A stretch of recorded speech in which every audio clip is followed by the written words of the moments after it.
luck or the grace of God. Whichever one, it saved my life. Hi friends! Welcome to my channel.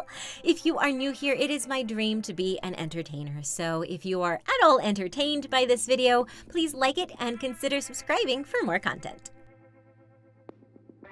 All right, so I have teased this for a while now, and I actually was thinking about doing this as the October Halloween video, but I decided, as you saw, to release the unaired Ned's video, the doll video. That was like the last thing I was holding on to, and I was like, you know what, just do it, be done. Year 2022 is all about, tying up loose ends and starting fresh. So, this is a little fun. This is not a clickbait because the threat is really there, and I will explain as we go along each one. So I was young and naive, and during all of these times, I was very aware of the situation that I was in, but there was really little I could do to get out of it. So to begin, a little bit of the foundation, where are we? Okay, so this is around probably 2008. It is between late 2007 and early 2009. I returned back to Athens, Georgia, USA. I don't know if there's an Athens in the country Georgia, but just in case, this is in America. I was going to the University of Georgia. So my whole college experience could be its own video. But just to simplify, I went as a freshman to UGA. I transferred to SCAD down in Savannah, went for one semester, realized it was not the best for my wallet, but for my degree. I saved up money while I was working full-time to move back to Athens, and so there we are. So at this time, moving back to Athens, Fell Harbor, who I have the Tier 2 Works, the gaming channel with, she is living in Savannah. So I am alone up in Athens. My then boyfriend, Rockstar Hero, who is a Twitch streamer now, he did move to Tucker, Georgia, but daily life, I was alone. Okay. These all took place while I was residing at the high-rise apartments, which has since been renamed to the University Garden Apartments. It might have been called that back when I was there, but everyone who lived by there just called them the high-rise. It is literally across the street from the Athens-Clarke County Library off of Baxter. They've renovated it since. To me, I remember it being really run down, but what I really loved about it was a recycled or upcycled hotel. So it was a 4-story hotel that they converted into apartments. So my mailbox and stuff was in where like the reception would be. The atrium of the hotel was a little nice area walkway, and you could take these stairs. It was very almost pseudo like Harry Potter-esque, like with all these different avenues. I lived on the 2nd floor, and I lived in 208, I believe was the number. I was right next to the fire escape, which was great because I had my Italian Greyhound Fiore, and so I would have to take him potty a lot of the times. So I would just use the fire escape to go take him potty. And a lot of it worked really well. I remember the Snowmageddon, or one of the Snowmageddons.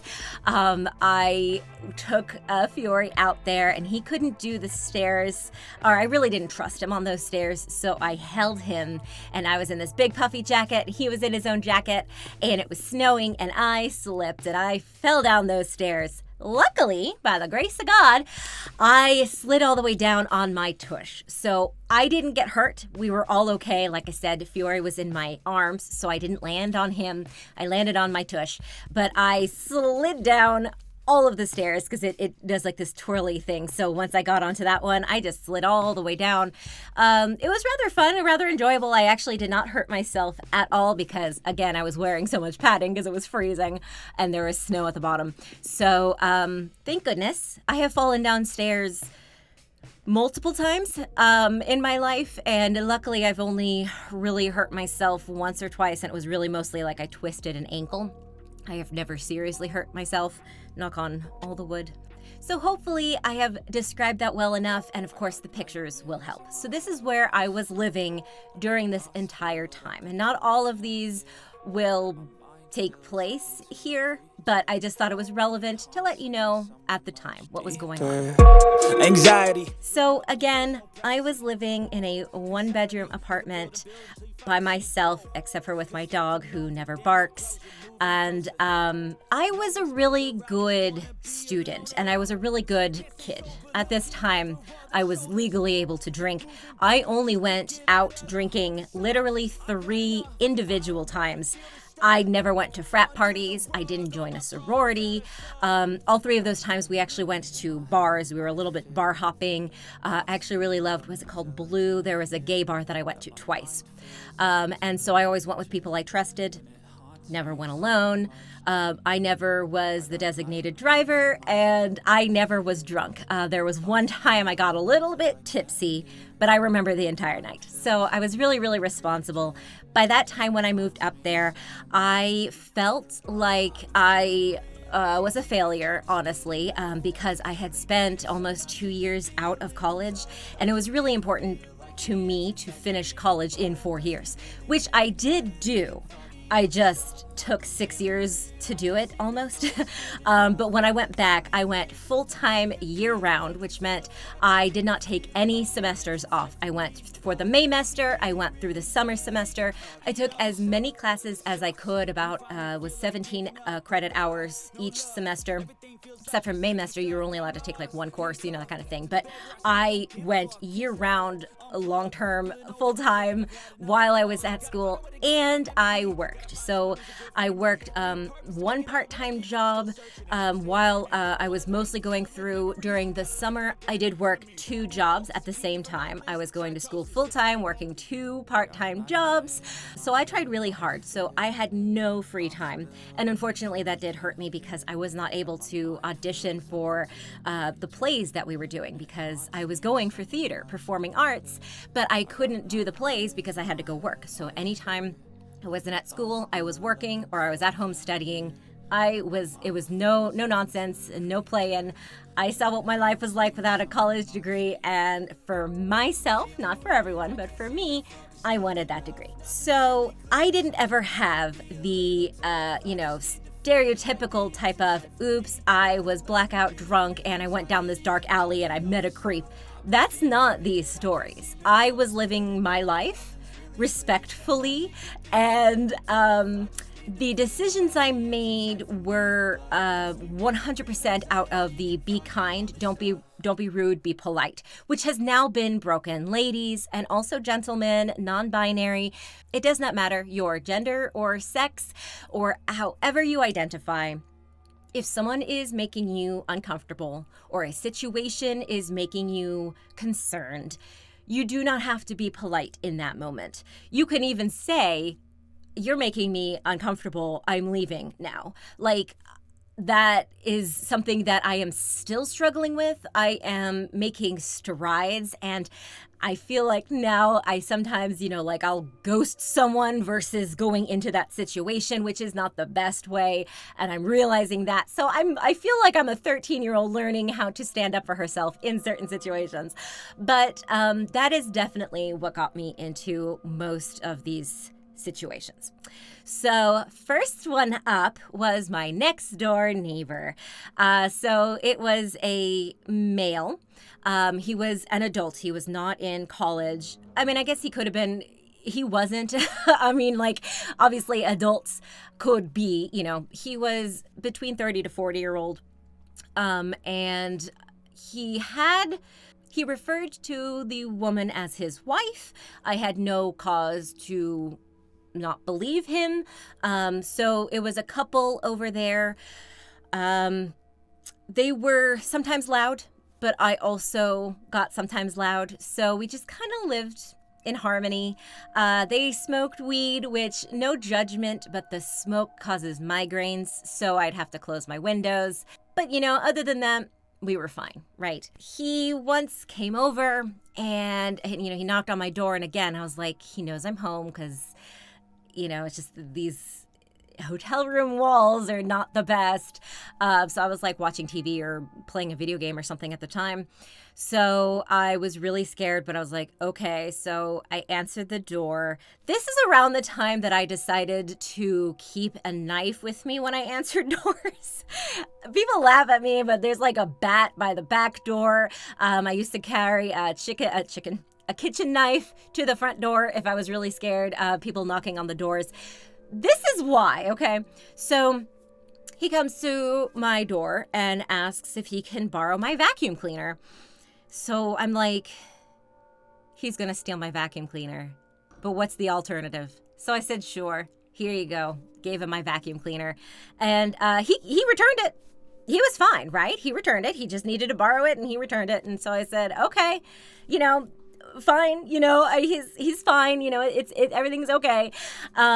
I don't remember the date. I don't remember really when it was, except for that after the sun had set. So I would say it was around 8 o'clock, probably 9 o'clock, where it was getting to that time where good girls stay inside, don't go get gas for tomorrow. Like, it's just stay home, right? He knocks on my door and I'd already known him as vacuum cleaner guy. To this day, like, I never knew what his name was. We never knew each other's names because I never gave him mine either. So he comes and he tells me that his wife is missing. He can't get a hold of her, and he's worried because she was supposed to be home from work by then. And I said, oh, that's horrible. And he said, I think he needed to actually borrow my cell phone first. I believe that. I've lent my cell phone to a few people at times, and I'm always like, shit, they're going to steal my cell phone, But I believed that he was really worried, so I lent him my cell phone. He could not get in touch with her. So he asked me to give him a ride to the place of work of his wife. This is where, in today's society, you should politely say no. Maybe actually offer to give them an Uber ride or, pay for an Uber. At this time, in my defense, Uber and Lyft was not a thing. If they were a thing, it was really cutting edge. Like, taxis were all that there was, right?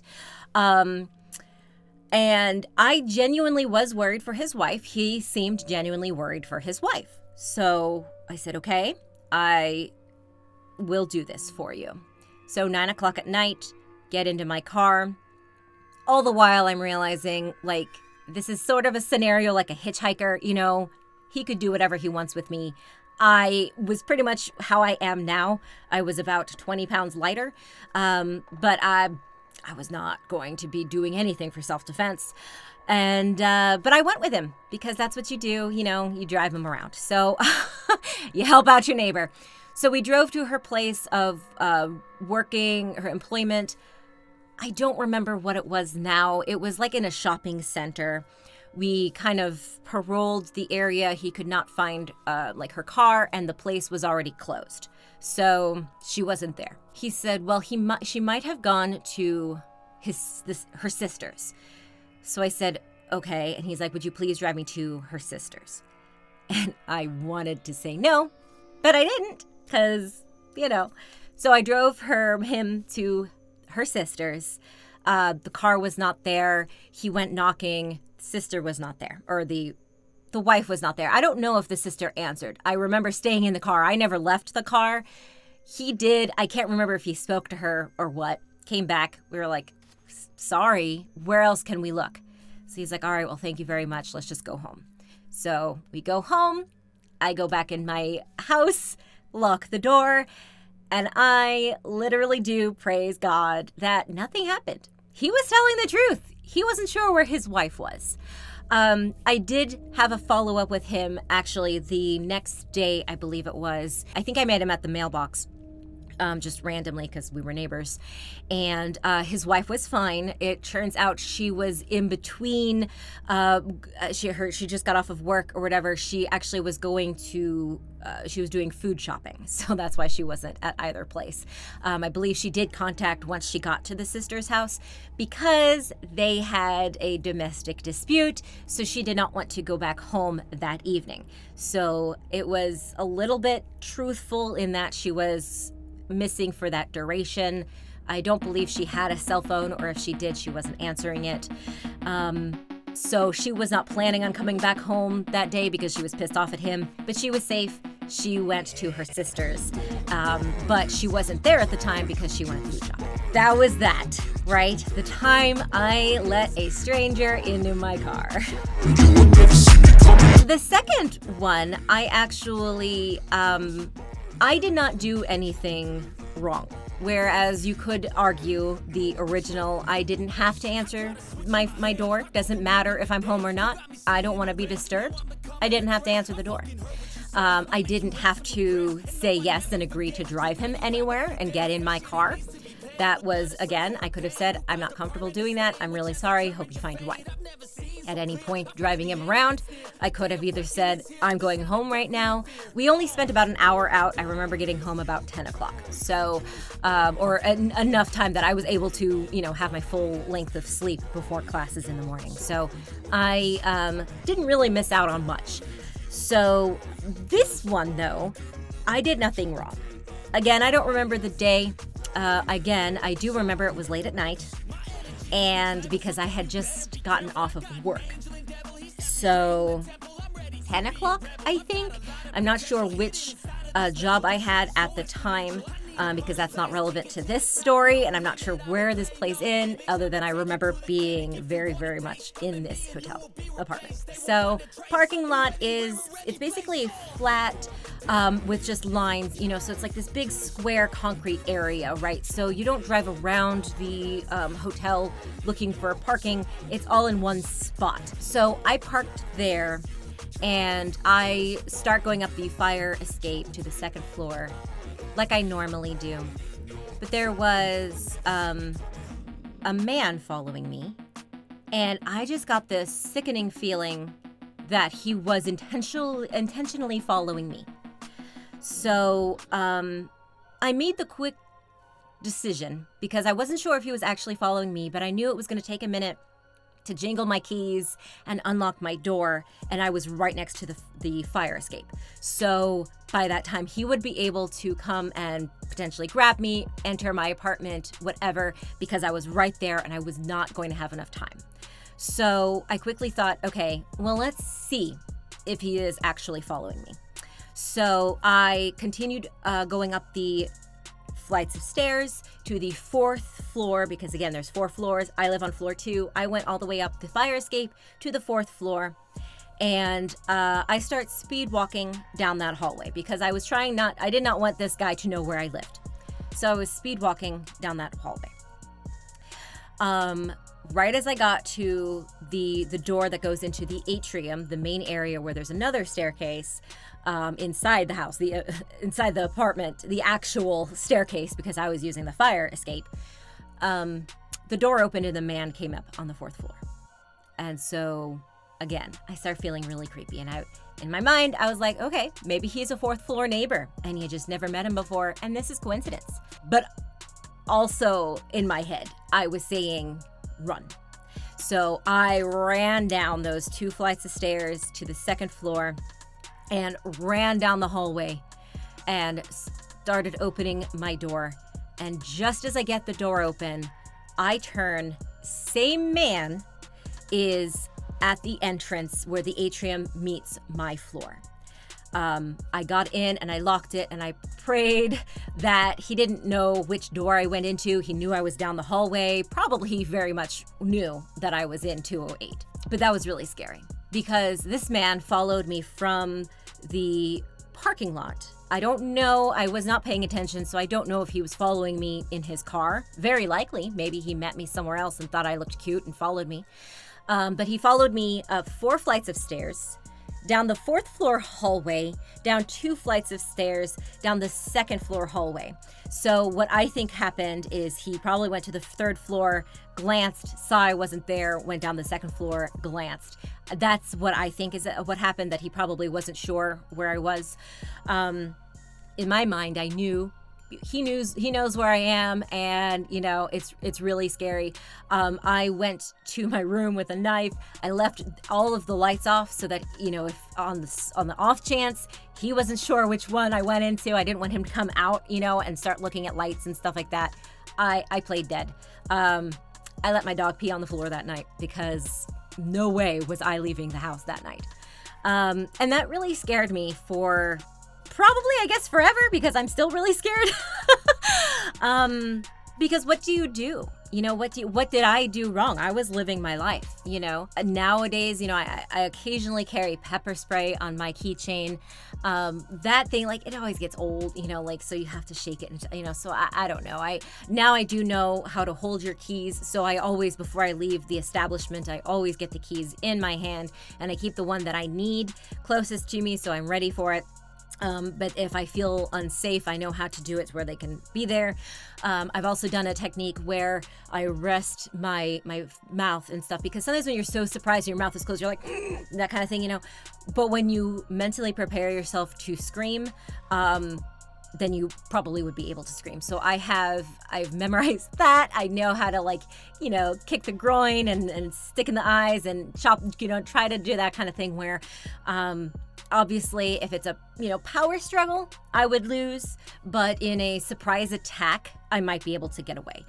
Now I know, and for you guys, if you don't know, never go to a second location with a person. If they do hijack you or something, it's better to just crash your car than to go wherever they tell you to take you. Because if they're going to kill you anyway, let them be able to find your body.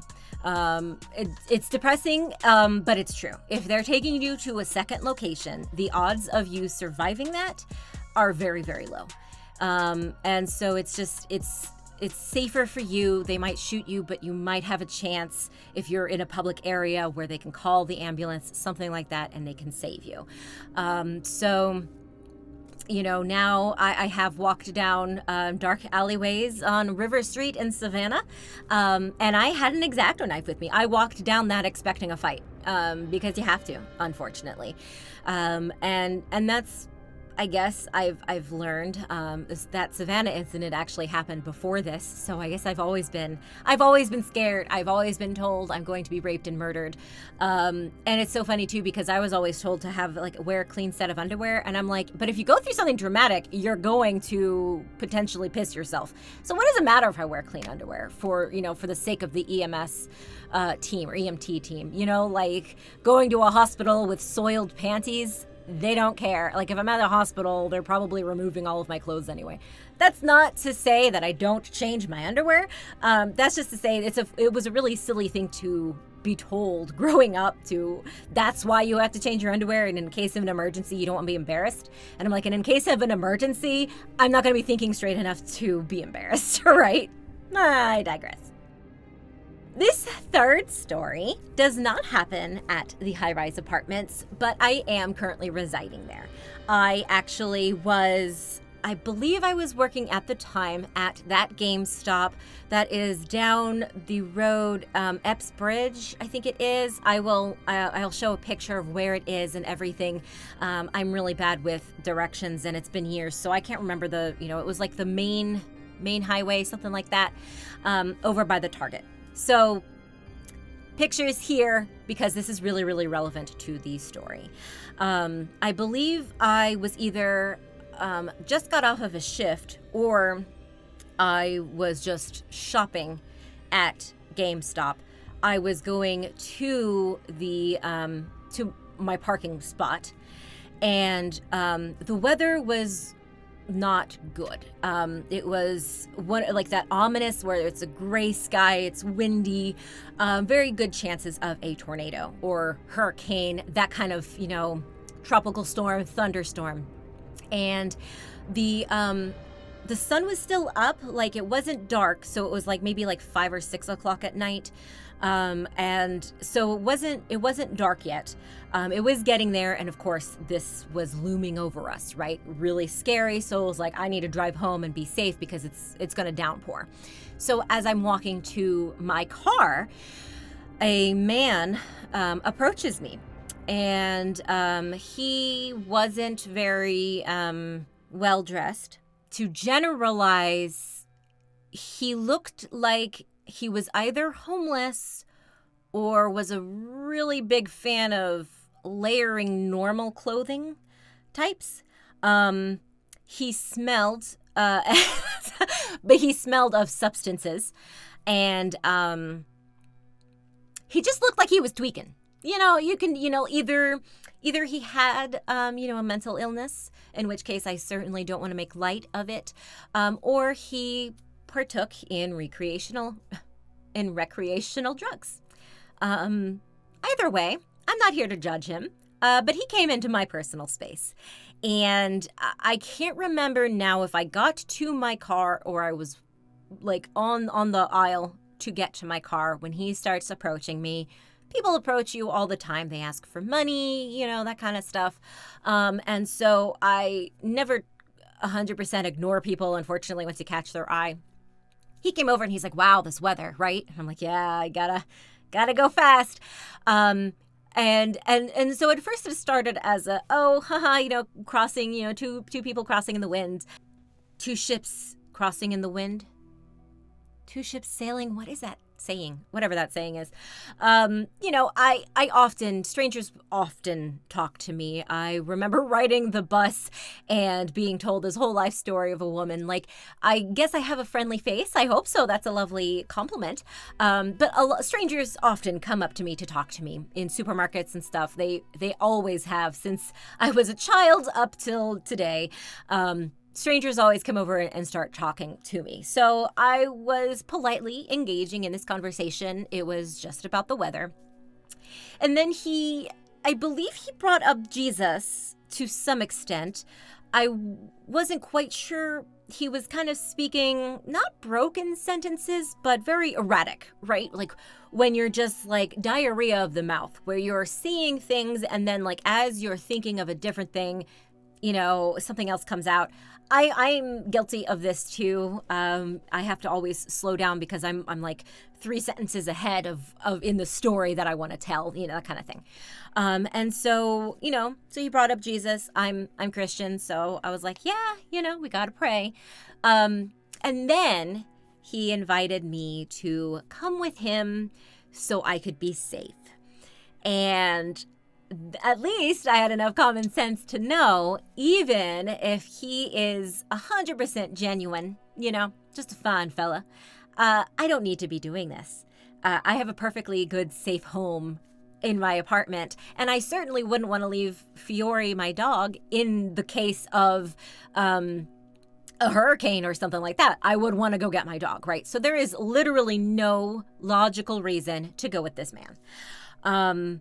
But I could not enter my car without crossing him. So again, I don't remember if I had to walk a few more steps or if we were right there. However it was, there was no way I could enter my car without him being very close to me. And also he could have blocked me in because the way that I was parked, I'd have to reverse. And if he's right behind me, I'm not going to hit this man with my car. So I was like, oh, that is such a kind offer that I have to go. Was it a Hobby Lobby? Was it a Hobby Lobby this whole time? It was either Target or Hobby Lobby. Picture will let me know. I was like, I have to go into insert store here. But that is, I'll keep an eye out, and so I calmly walk, try not to run because I don't want him to be suspicious of me. And I go into the building. And I walk enough where I don't think you could see me from the entrance. I think I went down like one aisle, and I just kind of looked out. And I was almost going to go to the cashier and be like, I feel unsafe. I'm just going to hang out for a minute. I did not do that. I decided I was only going to approach the workers there if that man was still by my car. I waited solid 10 minutes, could have been 20. No exaggeration. I waited a literal 10 minutes. I had a cell phone at this time. I wasn't in the the dark ages, but I was living alone, so I couldn't even call anyway, So I waited in the building, and then I did, try. I was like, okay, here's my car key. Everything's all set up. Everything is on me. I'm ready. I can run. I looked where my car was, and I said, just make a beeline. So I slowly walk out and I do an ocular pat down of the area. I don't see the man. I very intently, without running, but very intently walk to my car, get in the car, lock the doors, look around. No man. Good. And I can reverse and go back home. And no, it wasn't a tornado. I'm sure it thundered and stormed, but I have never lived through a tornado. I have, hurricane season is a big thing where I grew up. But yeah, that did not happen. So I didn't need to go with him anyway. I still survived. But yeah, stranger danger. This is a good lesson to learn. Luckily, I did not, I guess I trusted myself, but I didn't trust that I could get into the car safely without him being there. Again, he could overpower me, take my keys, jump in to the passenger seat. I think that is possibly what I was worried about, because when you unlock the car, yeah, very, very scary. Made my heart pitter patter. But I was safe. I did worry for about a week afterwards about driving. Yeah, that's why I believe I worked at GameStop, because I was coming out of work. So I wasn't just a shopper at that time. And so I was worried that if he knew I worked there, he could learn my schedule or just camp out, But luckily he never did. So I am now of the opinion that he was not nefarious. He did not actually have any ill intention, but he was suffering from mental illness or high on drugs. One or the other. He had a mental impairment where I do believe he was genuine. He wanted someone to hang out with, or maybe he was asking to, for my safety, but it was really him wanting a safe place to go if he was indeed homeless. I don't think he actually wanted to do anything bad to me. But when you're in that moment and you get into survival instincts, you have to think the worst of people to stay alive. So, yeah, I don't think I did anything wrong in that scenario. I do always try to park in parking lots where there is direct light, where those lamp posts are. I either try to park there, or I do try to park close to a building. I mean, that's pretty much it. And nowadays, I certainly don't do anything after dark alone. I can go to I like to go to improv shows and stuff, but I'm always meeting someone there, so I can kind of walk with them to my car. Although this was in bright daylight. Well, not bright daylight, but the sun was still up, so. All right, so those are the 3 times that I could have been murdered, but luckily wasn't. So now is a bonus for you. The time that I got a wellness check called on me. Oops. Yeah, so again, I was living in the high-rise apartments, and I was a college student. I was a good college student, but I was still a college student. So my side of the story was that I was staying up late playing video games. I stayed up till at least 2 in the morning, probably longer actually, those days. And this was leading into a Saturday, so I didn't have to be up at any particular time.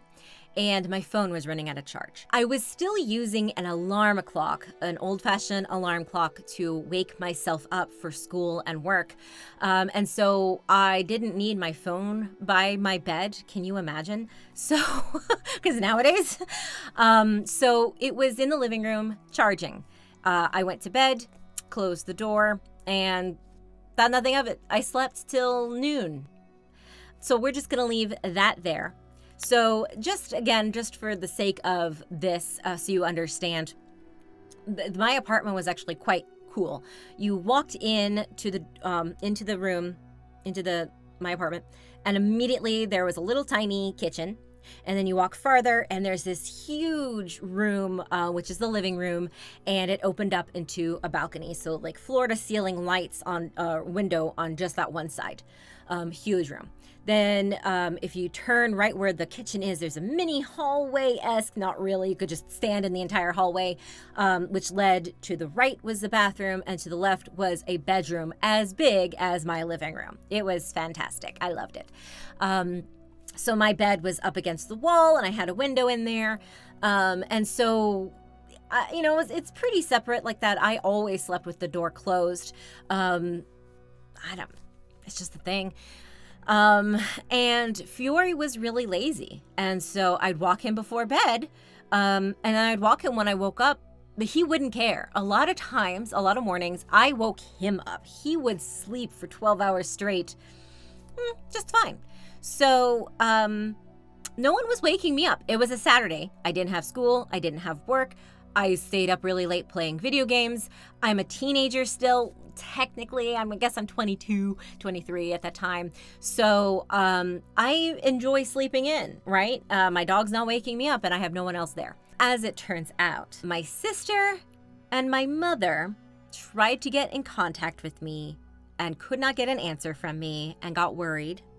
And then they called my boyfriend, Roxy Hero, and they said, when's the last time you spoke with her? And he said, earlier that, Friday or whatever, the day before. He tries calling, texting, not getting me either. So they start freaking out. So my mom asks him to please drive over and check on me. He lives again in Tucker, which ironically is actually sort of where I live right now. So it's about an hour drive. They also decided to call my apartment complex and say that I'm potentially missing, and I'm not being heard from, I'm not communicating with them. And so please have someone go over and do a welfare check and knock on my apartment door and see, if I'm okay. So I wake up, again, it's like noon, and I go and I'm like, oh crap, I left my phone out there, huh? I pick it up. I see my phone has exploded. Phone calls, texts, all this stuff.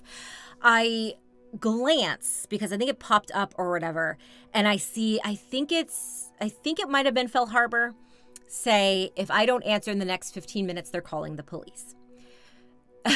I see this, and I get a knock at the door. Literally. I have no time to answer them, call them back, say I'm okay. No time. I pick up my phone. I see the prompt of the last text saying we're about to call the police, and there's a knock at my door. So I say, oh shit. Luckily, I know what is going on. They're worried about me. There's a knock at my door. So I go over to the door, and it's just the apartment complex manager. I answer it, and I immediately go, I am so sorry. I am fine. Thank you for coming to visit me. I left my phone out in the other room, so they couldn't contact me, but I am okay. Thank you for checking on me. Like, I immediately say that at them, so they don't even have to go into a spiel of why they're here. Guy looks a little bit, why am I being, disrupted, but I think he's relieved that nothing bad happened. So he leaves. And then at which point I immediately, I think I text Fell Harbor saying, I'm fine, let me call mom. I also text Roxy Hero, or maybe I call him too, because he's still on his way over. I don't remember. This all came crashing down on me, right? Everyone is pissed off at me because they haven't heard from me in 12 hours, again, it's noon. It's not like a full day has gone by. 24 hours have not gone by. Maybe since they've heard about me, maybe Friday afternoon, I last texted my mom or something. I didn't speak to my mom regularly or dad, and that's not anything. There's no negative thing there. I'm not a phone person. I don't like to chat. They don't really, at that time, they didn't really do texting. They do now, which has been such a godsend. But back then it was all phone calls and stuff. So with them. So they might not have heard from me for a week. But my sister, my boyfriend, daily texts and maybe a phone call. With my boyfriend, definitely a phone call. Fell Harbor and I, we don't like phones, so it's nothing personal, but we would text and we would email constantly. So we were always, constantly talking to each other. So I understand why she would be concerned, because I'm always on my phone answering with her. But I don't know, it was just a little bit weird. So, I love that my family is so worried about me. I don't remember ever telling them these stories, because when I told Phil Harbor I was making this video, she was like, what? So it's like, I know I'm phrasing it a little clickbaity, but really it's not that much of an exaggeration. All of these things I said, like, these are literal, could have been abductions, like, no exaggeration. This has happened to at least quite a few people out there, actually, all of these scenarios, but luckily I'm fine. But yeah, so I just by the grace of God or somebody, I woke up immediately, but right before they knocked on the door, so I wasn't abruptly, rudely awoken, and I was able to read, so I knew what was going on. So no cops were called, but a wellness check was called on me. And again, without even 24 hours having gone gone. So at least I know that if I ever were to go missing, they would know. They would know pretty quickly. Especially nowadays. Obviously, I live with Phil Harbor, and so people know. Like, I will text her and just be like, I'm taking a shower. If you don't hear from me in a few hours, I fell and died. And so, because anything can happen, especially now with the hip problems that I have, I will fall without notice and without warning. And it's very likely a freak accident could happen. Yeah, I really don't go anywhere without people knowing where I'm going. I might run like small errands and not say, hey, I'm going to Joann's and Target. I might just be like, I'm going to go shopping, so they vaguely know where I am. But yeah, I'm pretty much always of the belief that something could happen. I listen to true crime, and that might make me paranoid, but I feel like it makes me safe. I have a bed machete by my bed. No joke. It is chrome colored. Love it. Got it for my birthday. And it just makes me feel safe.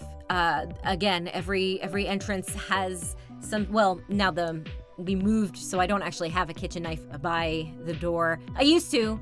Again, no joke, I used to leave a kitchen knife by the door. I'm not even sorry. I have answered a door multiple times with a knife behind my back, because there's no reason for you to be knocking on my door. And one time it was just a teenage boy who needed help grabbing his dog, and I saw the dog running. That's the only reason I believed him. So I did put the knife down. I was like, 1 second. I had to close the door so they wouldn't see me put the knife down. But yeah, I've answered, signed for this package, that kind of stuff, and it's right behind me. I'm like, I'm ready for this. I'm ready. This gonna go down. This is gonna go down. So, yeah, I hope you have enjoyed that. I do have other, creepy, freaky stories, but those were the highlights that I can really remember at this time. Yeah, I have a lot of like, nothing happened to you, but oh my gosh, the time I peed with the door open in a highway. No, it wasn't really a highway. The door was not working. Anyway, don't pee in downtown Atlanta. I have a lot of stories about downtown Atlanta, let me just tell you that. But anyway, so please like this video if you enjoyed it. Comment down below, have you ever had any close calls? Or any other stories you'd like to hear from me. And please consider subscribing for more content. Remember that you are loved, you are worthy, and whatever you are struggling with today will pass. Until next time, stay crazy.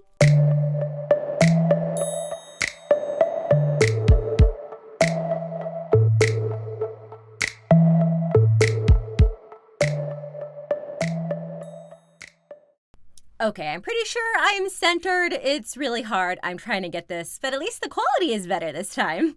Also, just so you know, yes, that is Birdo from Nintendo and Angel from Lilo and Stitch. And you can see Stitch is right behind her or below her, just because I know you'd be curious as you're watching this video.